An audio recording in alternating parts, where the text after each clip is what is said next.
designers, you look at something and you're like, oh, this effect here, this like asset back here, and you just know where things are like coming from. But a regular, non-designer or a beginner designer does not know that. And that, like, being efficient at what you do, if anything, should be a good thing, and not you being lazy,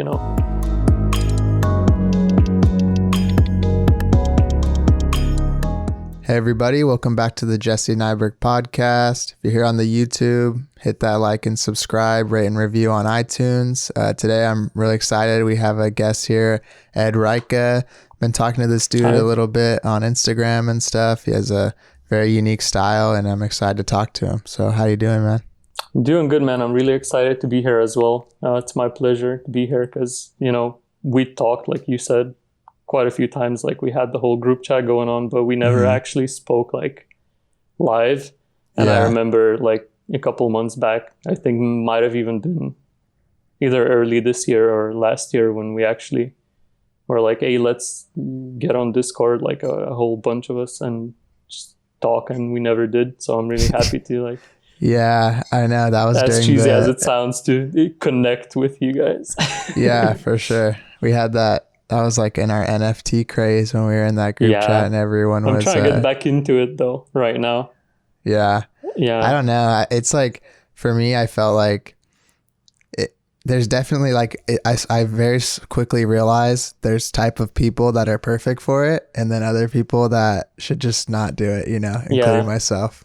I mean, I had like a switch in my style in the beginning when the whole like NFT craze started. That was, I would say, like, if I'm being completely transparent right now, was a bit unnatural. I was trying to get into that whole space. But then when I actually started doing that stuff, I felt that it was actually the thing that I really wanted to do. Yeah. So that's how I feel like transition almost from like being strictly a graphic designer to more of like a visual artist / graphic designer. I felt like with NFTs, it was like I had to make something and then try to like Frankenstein it into having motion somehow. Shit. Motion. Like, why do you need motion? I feel like now the space is a little bit more chill. Because, all of the people who were in it just like because of FOMO are kind of mostly gone. Obviously, you still have people who are just doing it for like, they think that they're going to make a lot of money. But, I think for the most part, it's a lot more like slow paced right now. And actually, I think it would have been pretty easy to predict who the people would be that would actually stick it out. And like, when I open Twitter, I don't use Twitter that much, but I open Twitter and I see all the same people. And I was like, oh, if you asked me 6 months ago who would still be doing it, I could have told you it would be those people. And I was mostly accurate. Yeah, I agree. And I kind of ruined my Twitter with that shit too. I had to go in and kind of unfollow all the like you don't NFT have to scroll people. Out to see me shilling my shit, man. It's not good. It's not good, but shilling, it's such a stupid like. What have you kind of been up to lately in the past month or so? I feel like I'm kind of shifting my focus more to being like doing really good work for the clients that I'm working with right now. Whereas like couple months back, I was really like focusing on Instagram a lot, but now I'm just kind of trying to maintain it, I would say. Yeah. And because it all happened so fast for me, the whole Instagram thing, like I started and I just gained followers, and like still to this day, my brain like hasn't caught up to the reality of me like having like a good chunk of followers. Yeah. So, I've been trying to kind of, I was preaching in the beginning. Like I was like, you got to get on Instagram, you got to get on socials. But the more time passes, I see that a lot of things are actually very, very much decided by the algorithm and everything like that. So I'm just trying to kind of branch out into different platforms. And a lot of annoying things just keep happening with Instagram. Zuckerberg just does not love us that much. They're trying to be it all too. They're trying to do everything, and they're not doing anything right. But they don't have their basic functions down almost, it seems like. Today, like even today I log in and I posted a couple hours back, and I get a bunch of comments, and I always reply to them. And today was the first time I was trying to reply to the comments, and I got like, please try again later. Like, we try to protect users from like spammy behavior or whatever. And I'm like, I'm just trying to say thank you. It's, I don't know, on my own, under my own post. It's not like I'm, you know, trying to promote something under someone else's like work. The way they run the whole platform, it kind of, because they're trying to add in all these different features that other apps use. And it kind of reminds me of like when a game, like a video game has problems, and instead of addressing the problem in the game, they just keep adding more like downloadable content and ways to make money. Or they fuck up the first, like the first game, and then they just disappear for a couple years, and then they come out with a second, like a sequel to the game, and it's trash. Yeah, exactly. And I just think they need to get back to the roots. I don't know. You're right though. When it comes to the like diversifying, I've realized slowly that you can't rely on like a platform. Like I have YouTube, Instagram, Twitter, and I need to give more attention to all of them instead of focusing on just one heavily, you know?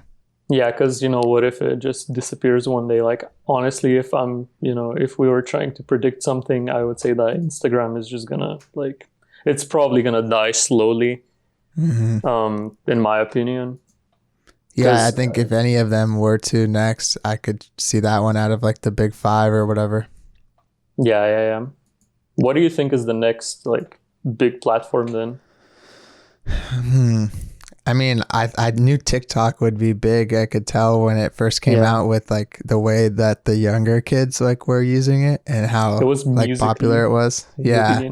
And so that's like, that's not really a prediction anymore. It already happened, but I haven't really, anytime there's a new thing I see like getting promoted, like, oh, this is like, they always lead it where they say, this is like this. And it's kind of like, if your thing's like something else, it's probably not going to succeed. It's just like another Twitter or another Instagram. And yeah, I remember someone even like, I get emails, you know, sometimes people asking me to promote their stuff or trying to license images or something. And they're like, this platform is exactly like Pinterest, but better. And I'm like, you know, there has to be more to it for me to be actually interested.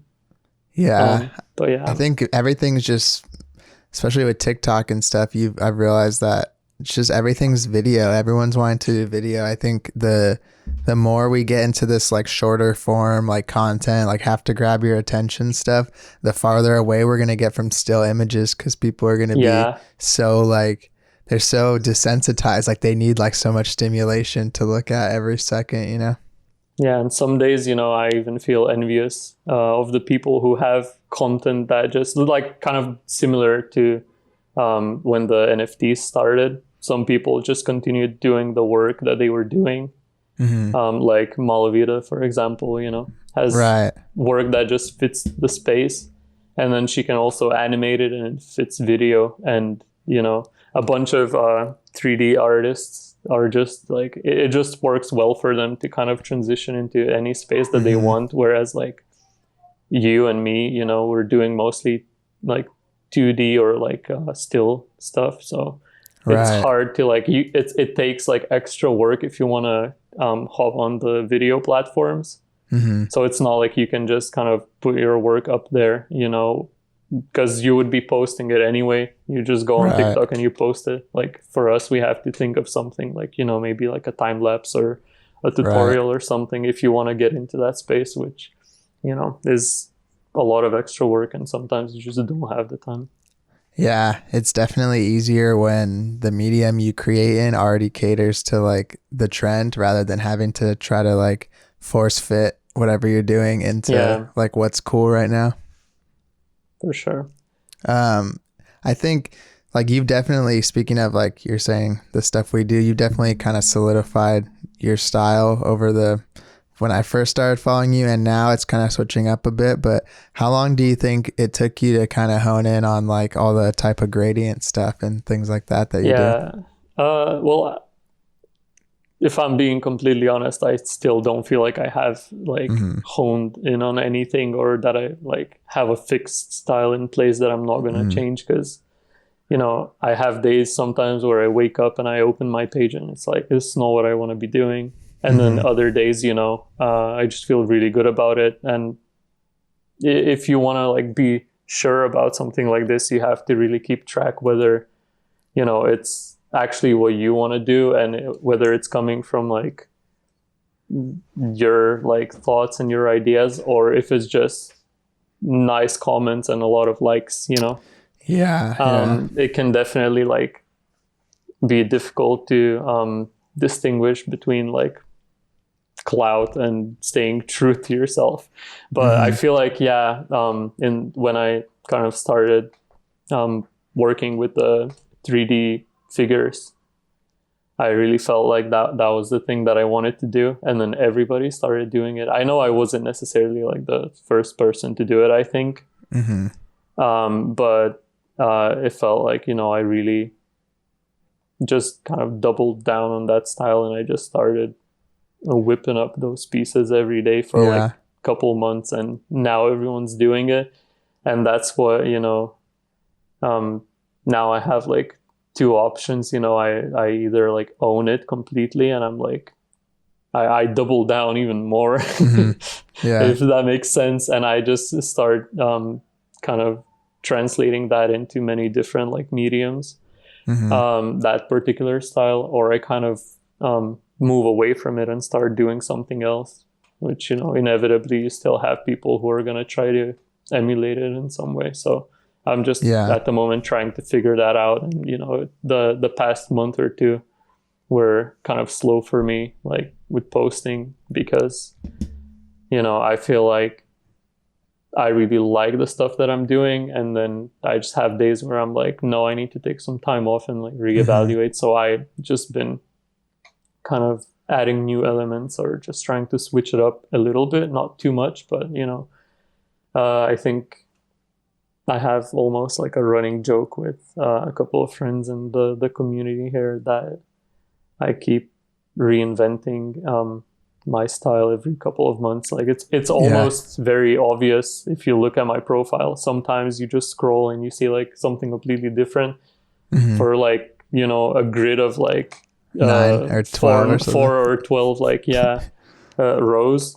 For a couple months, and then it's completely like different, and then that lasts me like another few months, and then it changes again. So I honestly don't know what that's gonna be, but it's more stable now than it has been like ever in that 1 year that I've been active on Insta. So and I think what you're saying about like the gradient stuff, and specifically like the humans and like the figures, how it's become a trend.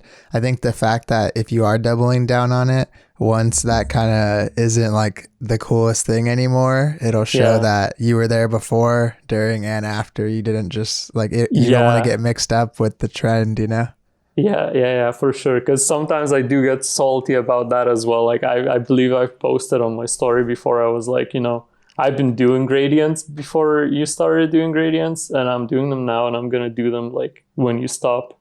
But obviously I can't, I'm a little bit more careful now with making actual statements like that, because I don't even know what I'm going to be doing a month from now, if I'm being honest. Yeah, you don't want to trap yourself. Yeah, I don't want to trap myself, but... How do you feel about that becoming like, I guess, like a meme, for lack of a better word? Yeah, honestly, I feel like, I don't feel offended by it or anything, because all of the people who are like picking at it are all of like our even mutual friends, I would say. So it's kind of fun. And I had a couple of them just message me after that and be like, just to let you know, this is not about you. Like, your stuff is actually good. But it does feel pretty bad sometimes. But also at the same time, like, I feel like a lot of the graphic designers are very tunnel visioned and like very focused on creating content to please other graphic designers. Whereas I'm just like, why are you mad? I have like a bunch of regular people who like my work, and people who were like previously not interested at all in like graphic design that are now like interested in it. That's actually a really good point. I think we get so mixed up with, like, since the internet came out, it's like we've turned our audience into like our colleagues or whatever you want to call them, rather than it is really a compliment when the people that don't know anything about design or art admire your work, because that means that you gave them, like, it was accessible in that way, and you gave them like an entry point into this world. And I think we get all like kind of pretentious about it, you know, like, oh, that's not like complicated enough, or like design theory enough, or anything like that. Yeah, I mean, it was the same thing with the plastic covers and everything else, you know, a couple of years back or even last year. I just feel like, you know, right now with this style that I'm doing, people try to boil it down to like a very specific formula. Gradient plus 3D human figure plus mildly spiritual quote equals like this, you know, but then you see someone trying to replicate it, and it's honestly a lot of the time not close to like what I'm doing. Yeah. And I feel like I try to like add new elements into it, and I keep trying to improve it all the time. But yeah, just I don't think that, you know, a lot of the stuff that people say is actually like true about it, because it's a bit more complicated than that.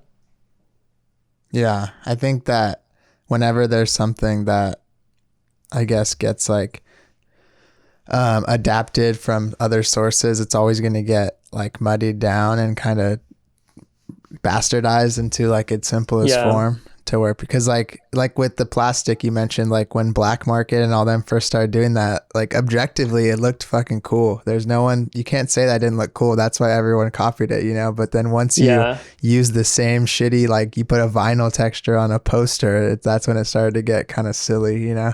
Yeah, people just like, they remember one thing, like you mentioned Black Market, you know, and they have a bunch of presets, like the textures and stuff. And sometimes I like texturize my work in a certain way, and someone messages me or comments and they're like, are you using X from Black Market? And I'm like, no, this is just like something that I did on my own, you know? But you know, everything else aside, like there is some truth to the formula that people are trying to create for the stuff. And like, I feel like none of the designers ever admit that. Some of the things, at least, you know, small part of the stuff that you post and do, you're doing it with a goal to grow your audience, you know. And I have noticed without a doubt, and I can be completely transparent about it, that if you make your work based on a quote that is going to be relatable to a big chunk of normal people, it's going to perform better, because that's how it works. How else are you going to get out of a designer bubble that you have, you know, in Instagram? You know, you either do that and stall at like 10,000 followers, where you know, reach a point where you've exhausted all of the designers on the platform who are interested in your work for the design aspect of it. And then you have to tap into, you know, the rest of the audience, which is millions on Instagram. And I don't see why you wouldn't want to do that, you know. Well, for me, like personally, I'm not doing that. I didn't start doing that as a way to like grow my audience. The way that I started my work, I actually started interpreting paragraphs and chapters from books, and this is what I continued doing. Whereas, you know, the people who are trying to emulate, it feels like a lot of the time they just type in a, you know, live, laugh, love quote, and they pick the first one and they slap it on there. And I'm like, you know. Yeah. I think that is a good point, though, because all the work that I've done, I don't know if I had a goal to have it be like shareable or if it was like subconscious, but the ones that have, whether it be like a common thing that is like popular at the moment, or has a quote that people think's relatable, or it's like something pessimistic that people think is funny, those things get shared way more regardless of how good the actual design artwork is, you know? Yeah, I mean, it's very much like that in any industry. It doesn't even have to be design, you know. Mm-hmm. If you're like an underground indie artist or an indie game developer, you'll have a small crowd of people who listen to your music or play your game. But until you try to kind of tap into the pop culture, you're, you know, in most situations are going to stay there. Not to like, you know, undervalue or underappreciate like the indie community, because that's like big, but it's still really difficult to like make the most of it. One thing I wanted to ask you about is, how is like the design industry and stuff, and where you're from in Lithuania, right? Yeah, I'm in Lithuania right now. Well, I mean, I've had 0 local clients in my because I graduated in London. Graphic Did you go to school course there in person or online? Yeah, in person the first 2.5 years, and then I finished like online. But yeah, I don't work or have any plans to work locally, to be fair, because you know, it's a Eastern European country on steroids. Like, it's doing better than a lot of Eastern European countries are at the moment. We have good designers, we have design societies, but then you get really excited about those design societies and you go on their website or something and you see that the last time they updated their stuff was like 2019, you know? So you're like, I don't know. I'd rather, you know, I don't see a reason to just work strictly locally or anything like that. Yeah, I mean, the stability would be good, you know, if you have like a full-time job, but I'm fine freelancing, you know. It's a lot more exciting too when you can work with people from Where do a lot of your clients are located? In the US or Western Europe or something? Yeah, a lot. I think most of them are in the US.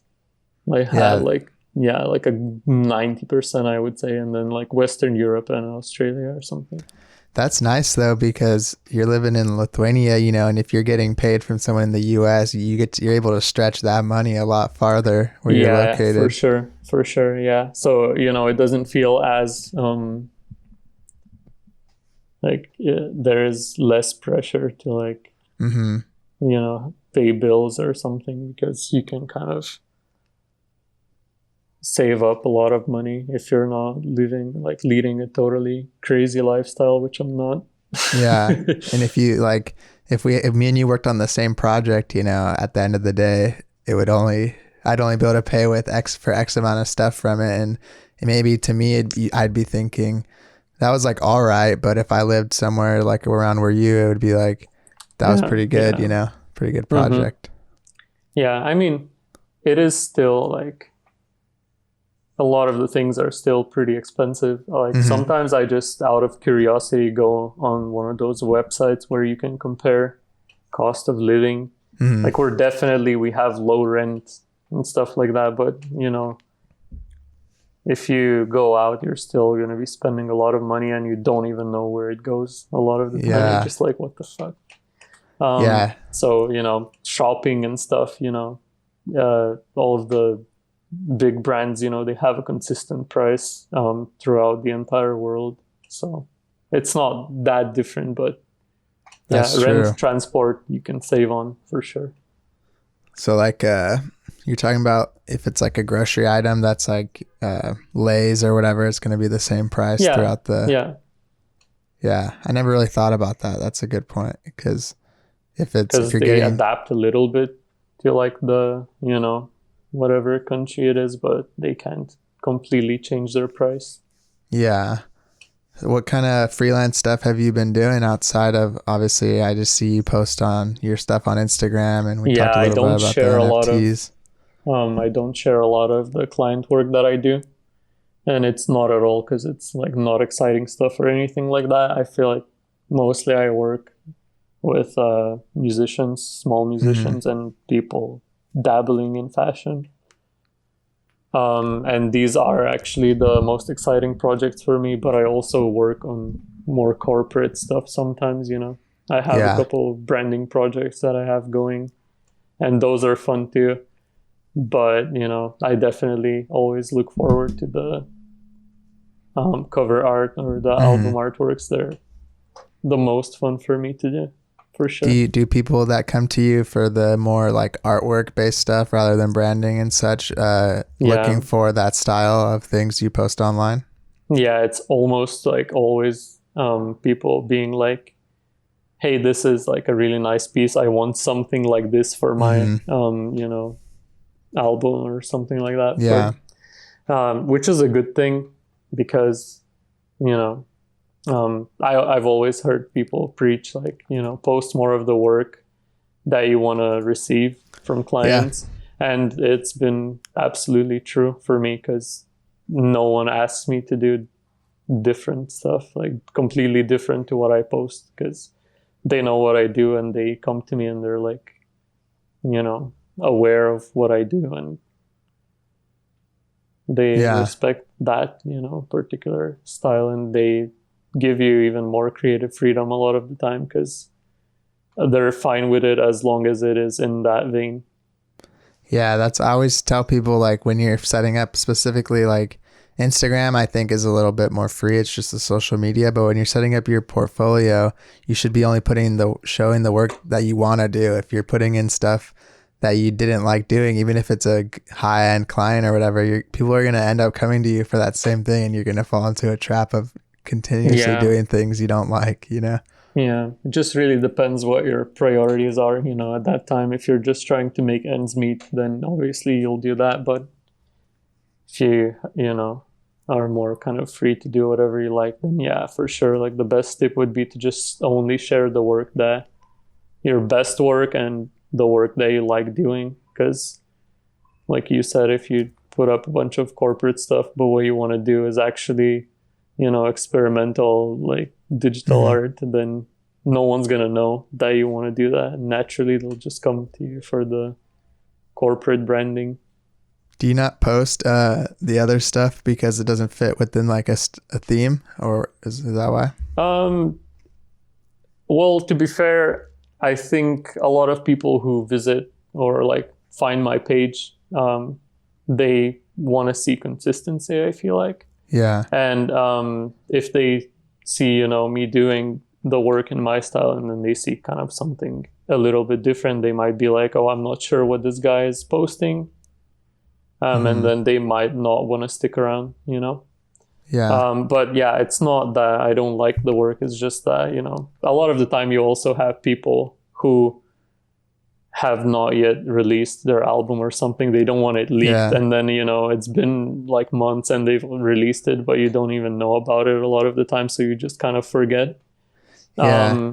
But I feel like also revisions, Yeah. Sometimes you just are not 100% happy with it, but your client is. So there is that part of it too. Yeah, and I feel like what you're saying about when they're releasing it, I've had some projects that are on like NDA and stuff, and by the time it comes out, it's like almost been like over a year, and I don't even know if I'm like, I don't know if I even want to talk about that by now, I had this situation last month where I finished up a project with like a fashion client, and they were going to do a photo shoot and everything with the stuff that I created for them. And they were like, okay, cool, we're done. We're going to get back to you 06/22 or something. And I was like, what do you mean 07/22? Because like 06/22, June has already passed. They were like, oh, no, we meant June 2022. So I was like, oh, okay, so it's a year from now. Yeah, stuff just takes forever. I feel like a lot of times too, a lot of the clients I work with, they have like great ambitions and stuff, but whatever happens is like the business model or whatever it may be doesn't come to fruition. So it's just kind of like dead branding, Yeah, that happens too. I feel like some of the, clients even like, it seems like they lose passion throughout the project if it drags on a bit longer, or in the beginning they're really excited and then a month later they're like getting slower to reply and give feedback. Yeah, and it's like that happens. if you're not excited already, it's going to be hard to go through all the bullshit of running a company or whatever it may be. Yeah, for sure. What kind of, how has like the Patreon stuff been for you? Are you still messing with that a lot? Yeah, not a lot. I just kind of, I started following Elliot. Elliot is a cool guy. And then I was like, oh, he's doing really cool stuff. Yeah. So I just thought, what can I offer to people? And I just kind of set it up and I promoted it once, and then I promoted it maybe one more time a couple of weeks later. And I kind of stopped promoting it. I have like 15 to 20 people on it right now. And, I have one-to-one chats with them. Some of them weekly, some of them monthly. And it's really fun, It really, I feel like, helps me kind of speak about what I do. Because a lot of the people have questions, and it helps me realize that I can be helpful to people. Whereas, if you're stuck in your like bubble, or like I mentioned, if you're stuck in the designer bubble, you can feel like, everyone's so talented, and you can sometimes feel like you're not much better than anyone else. But then you have, people who are trying to get into design come to you, and you say like the most basic things, and they're like, wow, this actually blew my mind. And like you share a resource that is very well known within like our little designer community, and they're like, wow, I didn't know about this. This is amazing. This is like going to change my entire, like the way I look at design, That happened to me recently. So you know how on, I've been like dabbling with TikTok a little bit more, and you know how you can reply to like a comment with a video? I did that. Someone kept asking, like, I had like 5 or 10 on this album art I did, like, where'd you get that texture, blah, blah, blah. So I made a video, like, this is where I get most of my textures. And all I did was like show my face, point my camera at the screen, show the 3 websites. The classic. Yeah.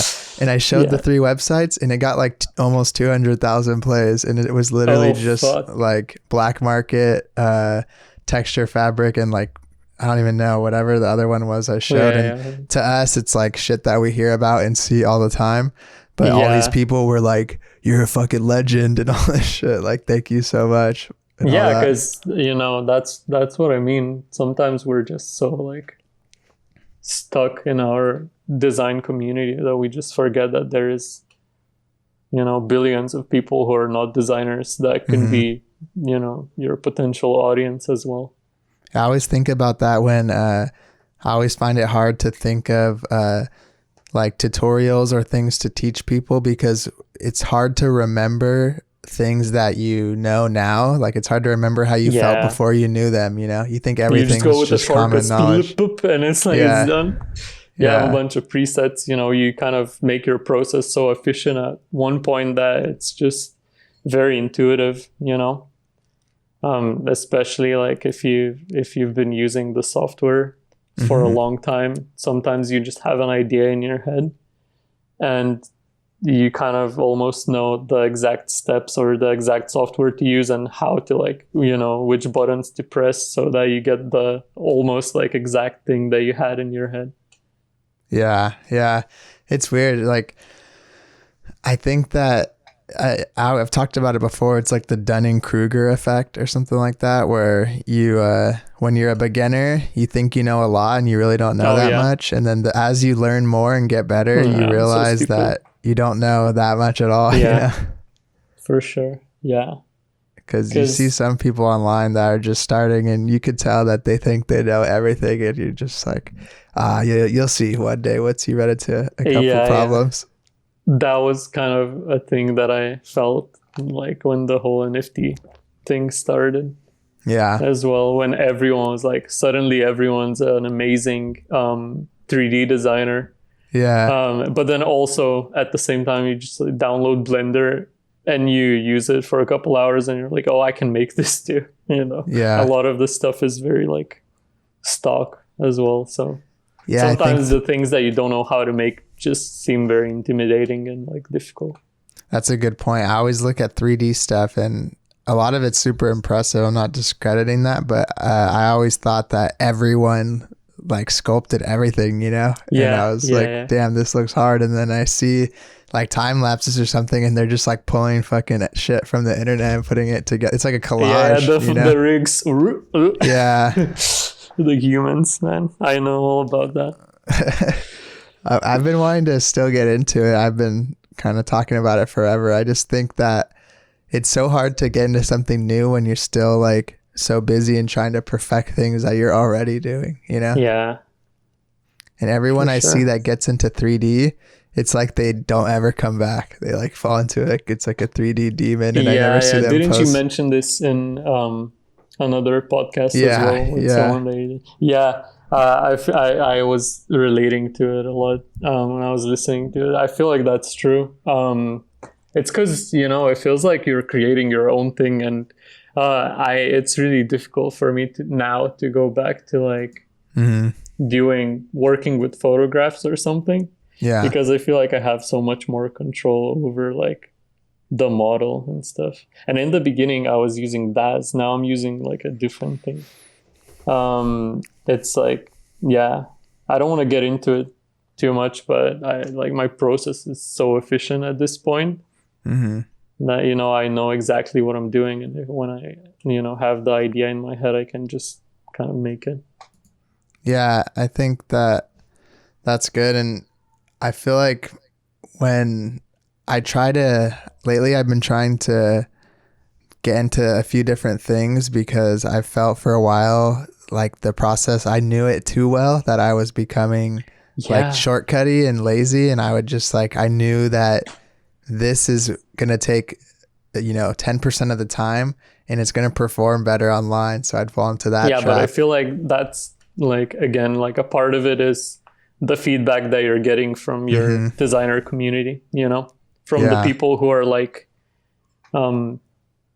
hey, you know, Jesse, we know how you made this, do something different. And all of the designers, you know, you look at something and you're like, oh, this effect here, you know, this like asset pack here, and you just know where things are like coming from. But a regular, you know, non-designer or a beginner designer does not know that. And that like being efficient at what you do, if anything, should be a good thing and not you being lazy, you know. If you're maybe efficient at like daily exercises, which is what, you know, posting on Instagram is to me, then you have more stuff to do great work for your clients, for, you know, as an example, or to teach people how to do stuff. Well, now I feel a lot better about it. Yeah, that's a good way to swing it. Yeah, I'm not swinging it. It's true though. It feels like I'm trying to like defend what we do, you know. But if you're efficient, you're just good at it. You have a point. It's like when you work with a client and they almost feel offended that you did it fast, like they wanted it to like take longer or something. Which is why hourly rates, designers, listen up, are kind of bullshit. Yeah, unless it's going to take you forever or something. Yeah, because you're kind of getting punished for being efficient, right? If you get it done in an hour and the client's like, wow, you did it too fast, so now I'm not going to pay you. Like, do you care about the work being done well? And like exactly how you wanted it? And now all of a sudden you're going to be like, you did it too quickly. Like, what do you mean? Do you not want the service like to be provided to you quickly and as efficiently as possible? Do you want this project to drag on? Just sit there for a week and then email it to them next week. I think it's true. When I've worked at a lot of times I'll work for some agencies or some stuff more in like Hollywood, like movie type stuff, and they usually pay by like day rate, and sometimes you'll go on site to the office or you'll work from home, but they'll pay you for like 8 hours, let's say, and the fact that they bought you for the day, even if what you have is perfect, they'll just make you fuck with it for like 4 more hours. Because they feel like they're wasting money otherwise or something. You know, the revisions, honestly, I feel like ruin a lot of good projects. You know, sometimes they're unneeded. Sometimes people hire designers only to act like they're the creative director or something. You know? Yeah, I think that people feel like they have to get revisions, or like they feel like there's no way it could have been right the first time or something like that. And then the designer, you know, who's like charging hourly or daily is kind of left feeling a little bit guilty. It's like, I like unrightfully, you know, because oh, like I did it in an hour, but now the client is being kind of punished for that, which is stupid. Just like fixed rates. Yeah, I always do fixed rates unless it's something that is the only time I do hourly is like with the stuff I was talking about right now. Is a lot of times there's no end goal in that stuff. I'm creating to this, like, just to this big thing. Like I'm giving them ideas, or I'm creating, they want me to give them 10 ideas for X, whatever we're working on. So the end goal is not going to be met during the time I'm there. So I'll work, and it's just, they take my work and then they're going to do whatever with it. But when it's like independent projects, I'm doing freelance. Yeah. I agree. I think if you're not doing a flat rate, you're probably going to be the one at the disadvantage, not the client. Yeah. And either way, it's bad. You know, if the client's at a disadvantage, it's not like a relationship that's going to be lasting, like a, you know, designer client relationship. So for sure, like if it's something that can be defined, you know, if you can define it, if you can define the deliverables, just do fixed rate, because it's a lot better in my experience. Yeah. Do you find that when you're pricing like the projects that are more like corporate or like bigger branding systems versus like a one-off album art, do you find that it's like, is your process different for pricing that stuff out? I always have trouble like thinking, you know, because one's going to take a lot longer, obviously, you know? Yeah, it's difficult for me as well, I feel like, because, you know, most of the work that I do is kind of album art. So it's one deliverable kind of, or, you know, like if you're doing art for a few singles, you know, or whatever, it's mostly just digital, deliverables. Right? Yeah. Like, and it's just the front thing, and you know, you send it over, and then if you're doing revisions, you're doing just that thing. So, you know, I think with projects that are longer and bigger, you have to like very clearly define with the client prior to starting the project, like how you're going to be doing the revisions and how you're going to be charging. But still, like if someone asks me, oh, can you let me know how you're going to be allocating your time towards this project? I just give them the whole, you know, no, like, I don't know. I can't ever accurately predict how long it's going to take me. And then I basically tell them exactly, like fully, like transparently what I just told you, you know, right. I don't want to be punishing you, and I don't want to be punished for being efficient. And usually, or 100% of the time so far in my short career, everyone's been super understanding, and they've been like, yeah, that totally makes sense. And I, you know, respect and understand your process. But I always give myself like a few extra either days or weeks, whatever the relative time is, that way, if it's early, it's good. And if you're on time, it's late in my head, but it's still good, you know? What they say, like, under promise, over deliver versus the other way around. It's a lot better. Yeah, exactly. Yeah, but sometimes you gotta, like, even if you've been slacking or busy with other stuff, sometimes it helps for me to send out that message to a client and be like, I'll have this ready in a couple of days. And then you're kind of committed to it. That's so you true. have to get it done. So sometimes that helps me as well. You know, yeah, when you send that end of day message, you're like, fuck, all right, I guess I really by the end of the day. Yeah. And then, you know, if you see, like, if you go back to the chat and you see that you haven't responded or something, and you see your message from a couple of days back, and you've been like, I'll send it over by the end of the week, and then it's like Tuesday the next week, you're like, fuck, hope clients are not, you know, watching this podcast. Do you think that with kind of like, you've built a pretty big following on Instagram, and I was wondering, when you work with clients or even just posting your own work in your feed, do you feel that since you have this bigger audience now, like you have to live up to like some standard or some specific way of conducting yourself rather than before? To be honest, it's been easier, I would say, now, because I feel like a lot of the people who approach me right now, they are a lot more respectful. So I get less of like these people who are trying to undercharge for the work that I do. That's good. Because in the beginning, it was like, you're not a nobody, but you feel like a nobody. Sometimes you're just like, I'm just this designer.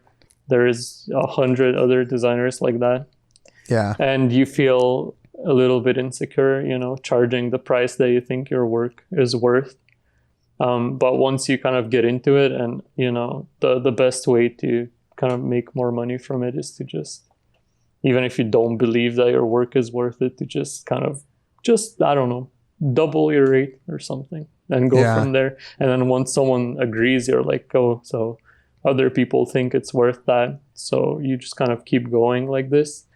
And as you become more confident in doing that, other people see it as well. And then, you know, rather than being like, what do you mean, man? Like, how can you charge me this much money for a single image? They're like, I'm sorry, you know, I don't have this kind of budget. I have this much. And then you can be like, yeah, sure, you know, how is your deadline? Like, if it's not super tight, or if you agree to give me more creative freedom to work on this, I can work with your lower budget. And then they're super appreciative and super excited, and you have an amazing like process, you know, because you just get to do your stuff, and the other person, you're helping them out, and they're excited and you're excited. It's just amazing.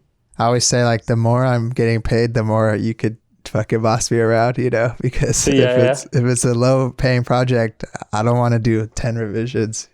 Yeah, but like on the other hand, you know, the more someone pays you, usually the more they're like, they're cooler, trusting of you. They're cooler, and they're like, whatever, you know, I paid you, so I know that I trust you to do the stuff right. Yeah, and when you pay a good amount of money for something and you put respect on like the exchange of like value and services, you're more invested in it, and like you're not gonna lag as much. You're probably not gonna ghost people once you've already put the money down the line. And instead of the people I've dealt with people, I still deal with it. I'm not out of the woods with this, but where, like you said, you tell them your rate, and then they're like, whatever, like, you fucking suck anyway or something. Yeah. And you're just like, all right, man. I was so salty about that in the beginning. I just wanted to like screenshot everything and just put it up and be like, block this person because they're shitty. Yeah.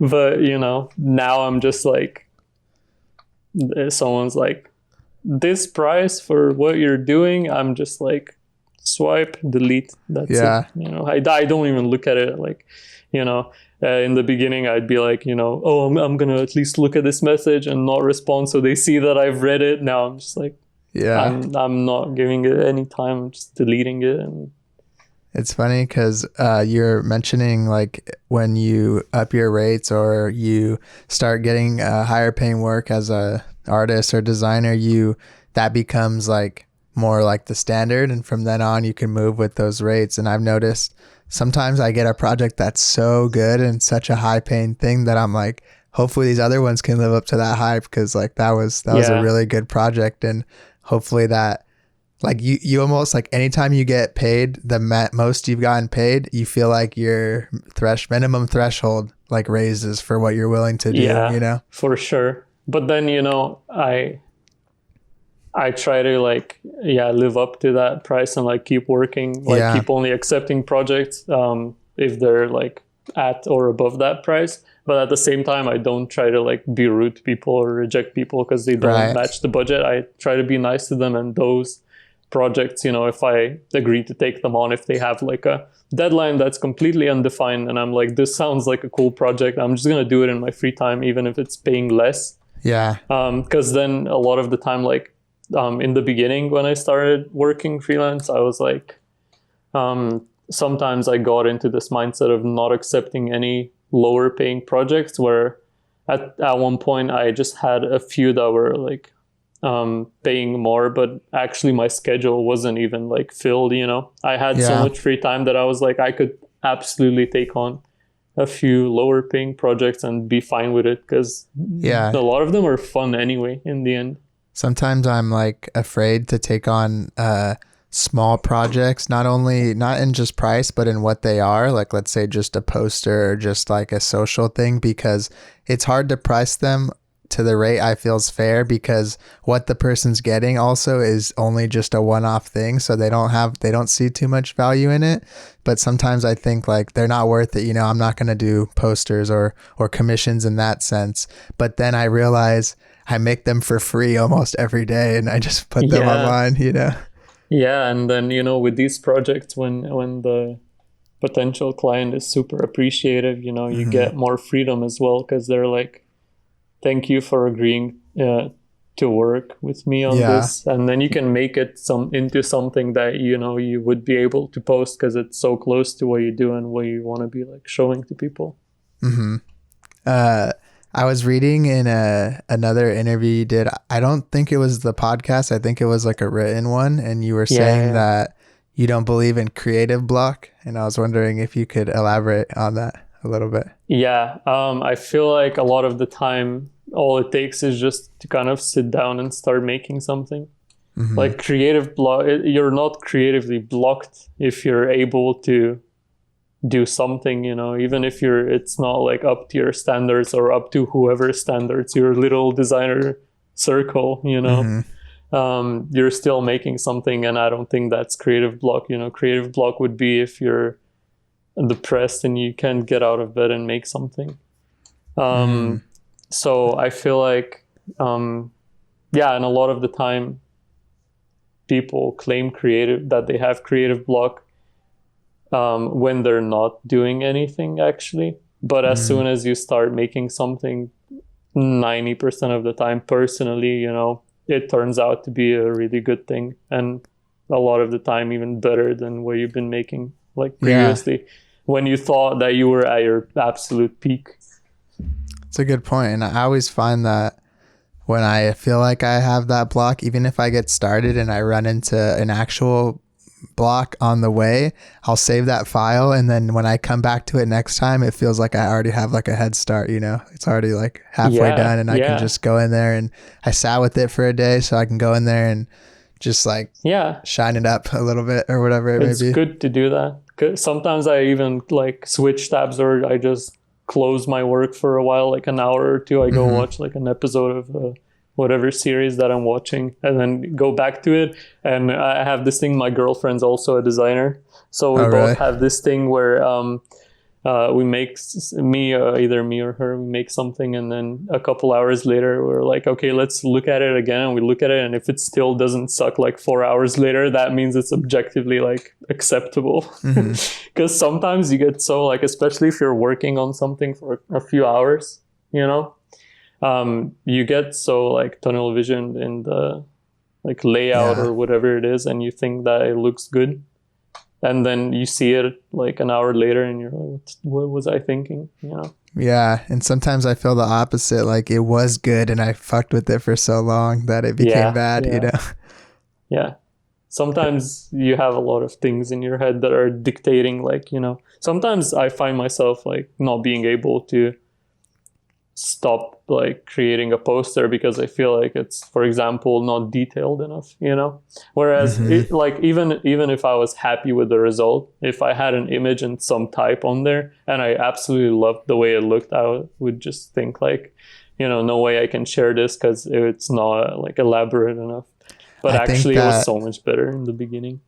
Yeah, I fall into that trap all the time, and I think that it really is proof of what you were saying earlier. And when I think about that, I'm probably just thinking about like the other design people are going to think it's too simple, not the like general audience, you know, because you think like everything has to be, I don't know. I think we're just all like inherently like masochists. Like everything has to be hard and like take a long time, you know?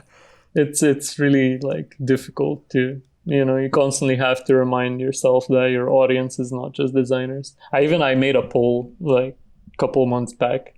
I was like, are you here, you know, for the design stuff that I do, or are you here for, you know, nice images with like pretty stuff pictures that you relate to? Yeah, pretty pictures and like eye candy and stuff. And, you know, it was about like half and half. And then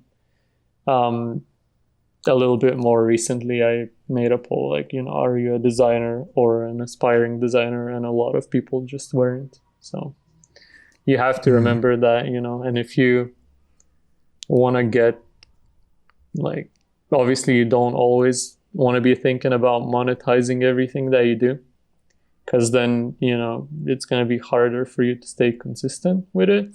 Right. But you still can't neglect that, you know. And I feel like almost nobody in the designer circle is transparent that, you know, they're posting stuff because they're trying to market themselves, because they're trying to get work, because they're trying to reach more people, you know. The more people see their work, the more opportunities they have. Which I don't know why everyone, you know, tries to always feel like a little cucked artist, and they pretend that they're like making stuff only for themselves, like forever, and if anyone doesn't like it, they can just like leave, you know.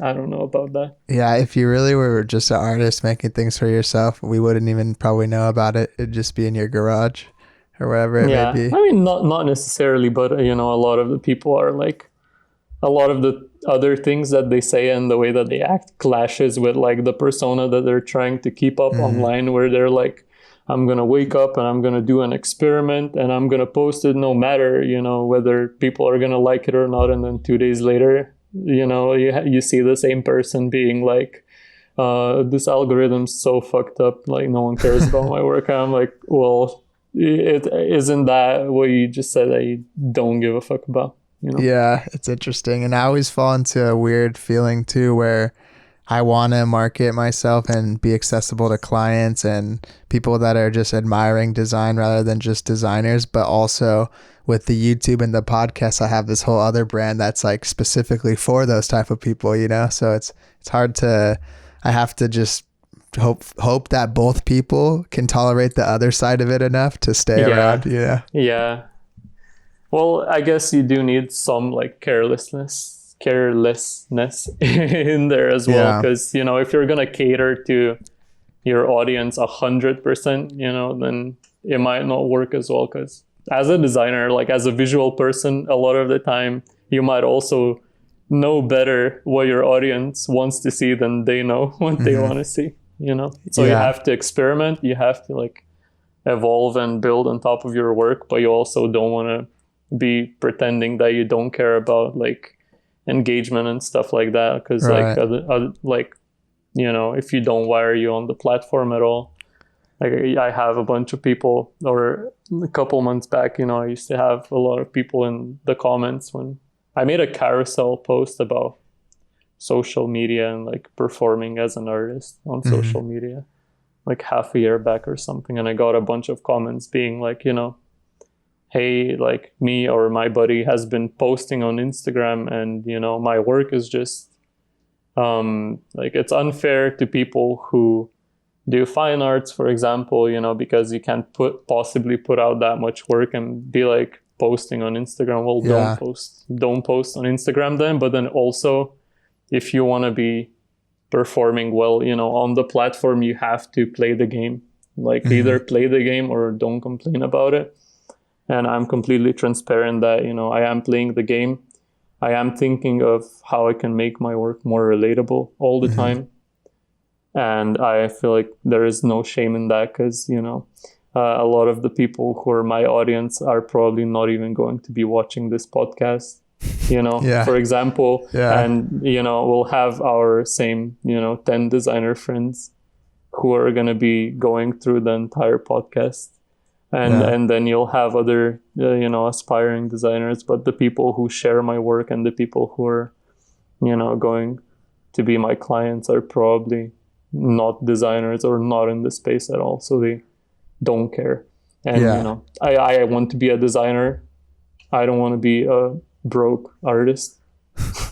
Yeah, I agree. And I think that it's good to think about all that stuff. And when people say that their stuff is like too elaborate or whatever to like post at a rapid rate, it's like, you don't have to, like, all the shit I do isn't like necessarily finished. It's just finished for the platform, you know, like you can post, there's a lot of different ways to create content outside of like finished, you know, works of art in that sense. Like I think people are too precious with it.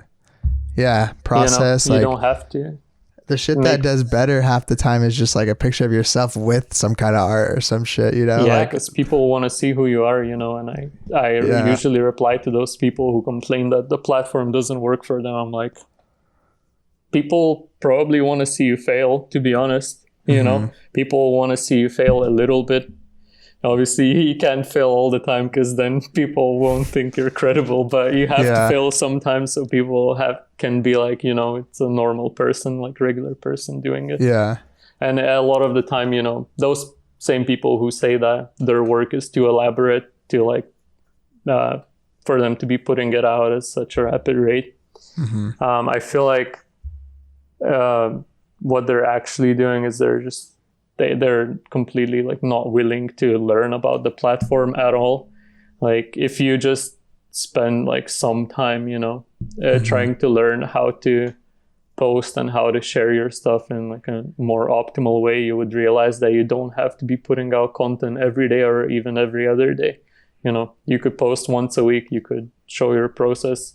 Like I had a chat with a guy from my Patreon last week, you know, and he had a bunch of amazing work that he'd done. And it was at his full-time job, actually.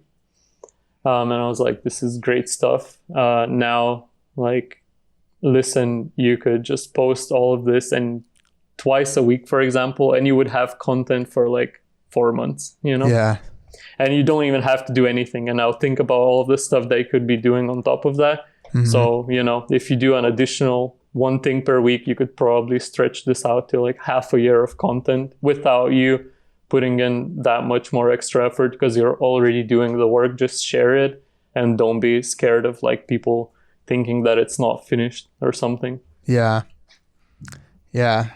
That's good. I think that I've been trying to do that a little bit more too, because you don't want to have that pressure of like if there's a week you don't want to do something, I'm always grateful that I made more stuff the week before or whatever it may be, because then I can just relax. Do you like plan content? I try to, but I try to now because I started doing that around the podcast and the YouTube. I started planning out the episodes and the videos like a few weeks in advance. So I started thinking maybe I should do that with some of the Instagram stuff, but I'll plan out maybe half of it and the other half will just be like that day I did it and I'm like, all right, let's just put this out. Yeah, that makes sense. Oh, my battery died. But the last thing I wanted to ask you was about, I've seen you talk quite a bit about, I think on Twitter and a few other things I was looking at online about like just mental health and taking breaks to like recharge and stuff. I was wondering like how important that kind of stuff is to you and what causes you to want to take a break per se? Yeah, well, first of all, I feel like I haven't taken nearly enough breaks, you know? But also, well, I feel like breaks for me like come naturally, where I feel a little bit burnt out, like not necessarily burnt out, but more like I don't feel like I'm doing exactly or putting out exactly the kind of work that I want to be putting out. But other than that, I feel like if you see me ever like not active on the main platforms, it's probably because it lined up with like a real-time event, you know, a birthday, holiday or something. Yeah. Other than that, I'm, you know, trying to stay sharp, and I don't plan content at all, to be fair. If you see me post something, it's almost always the day of like making it, because then I feel like I post something and then I see how it performs and I see if I like it, you know, the next day, if I still like it, then I do more of like that stuff. Whereas like whenever I try to plan stuff out, the most I've done is maybe like 3 posts in advance or something like that. Yeah, I don't go too far either. Yeah, and then sometimes you're just like, I want to make something new, but now I have these things to post. And, you know, let's not pretend that we don't care about our grid or something like that. And we do. Like if you post, you know, if you made a set of 3 that are kind of like in a similar vein, and then you want to make something else and you post that in between, and then you see that you actually prefer making something like the new thing that you did, and then you have these other like things that you have yet like to post. Yeah. I always when I first started doing the podcast, there's kind of been a slight resurgence around here, but when we were in like the main lockdown, I was afraid of recording too far in advance because the way that what was going on fluctuated so much. 2 weeks ago, we were like, good thing there's no more lockdown. And then by the time that podcast came out, it was like stage 5 or whatever, like can't even go outside. I didn't want people to think that I was just like, I don't care about anything, So I had to be careful about that. Plug in my laptop because it's about to die. I forgot to plug it in when we started. Yeah, you're good. Cool. Okay, we're good. Honestly, though, that was actually one of the last few things I wanted to ask you. One thing, though, I wanted to do is, if you want to hear a little bit more, go over to the Patreon. We'll do a Q&A with Ed. But other than that, here, is there anything you want to plug or any last words you want to leave with the people? Well, to be honest, everyone knows you can find me on one platform mostly on Instagram. But to be fair, like rather than, plugging my Instagram, I'd like to plug my Twitter, which is at Reika, my full name, because I'm going to be a lot more active there. Speaking of branching out into different platforms, okay, cool. I feel like it's a lot more immediate. And also probably like, don't hold me accountable, but maybe a week from now I'm launching my print shop. So okay, that'll probably be out then when this comes out, if he hopefully if he did it. Yeah. Well, go follow Ed. I'll put his Twitter in the description. And follow Jesse too, Thank you. Yeah. Self plug as well. I'll put all this stuff in the description. And like I said, head over to the Patreon if you want to hear a little bit more. And I appreciate you talking with me, man. It was nice to finally chat. It was really fun. The time just flew by. It just felt like a really natural conversation. And a lot of stuff that, I've also been thinking about, like sometimes I just want to type something on my story, but then, or like tweet something. And I'm like, is this controversial? Is this going to get people mad? And I just delete it, or I just don't tweet that, Yeah. So this has been like really nice to talk about this stuff, without having the option to delete some things. Yeah, for sure. Yeah, I think it's cool. good form of conversation that way. But like I said, I appreciate it, and we'll talk soon. Thank you, everybody. Yeah. Thank you. Peace See out. you on Patreon. Bye.